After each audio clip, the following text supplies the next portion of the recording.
Senhoras e senhores, esse é o circo dos horrores. Um show com tantas dores e todos seus temores. Que alegria, público sorria. Nossa próxima atração é o Coringa.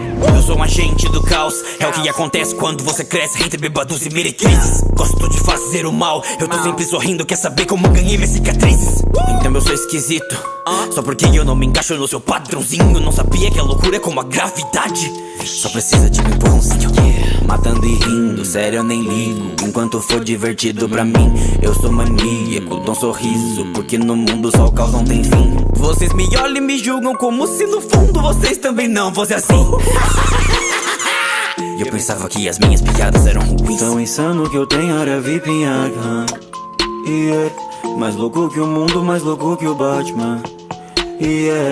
É que a minha mente é uma loucura, como um belo passeio no inferno. Eu só tenho uma pergunta: por que está tão sério?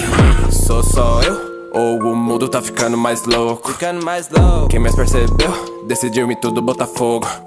A pior parte de ter um problema mental é que as pessoas querem que você haja como se você não tivesse. Sabe o que acontece quando você encontra o homem doente mental tratado como lixo pela sociedade? Você ganha o que merece. O mundo sempre me tratou como um bicho. Eu já me perguntei, será que eu existo? Pisaram tanto em mim que no fim deu nisso. É culpa de vocês, eu ser um assassino. Eu vou dar um espetáculo, só uma coisinha.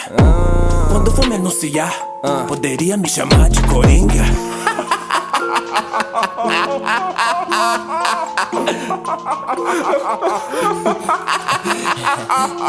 Qual é a graça? Imaginei que você perguntaria. É que eu pensei numa piada, só que você não entenderia. Senhoras e senhores, esse é o circo dos horrores. Um show com tantas dores e todos os temores. Que alegria, público sorria. Nossa próxima atração é o Coringa.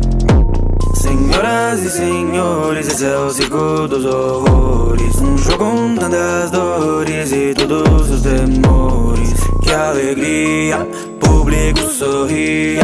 Nossa próxima atração é o Coringa. I've been fucking hoes and popping pillies, man, I feel just like a rock star.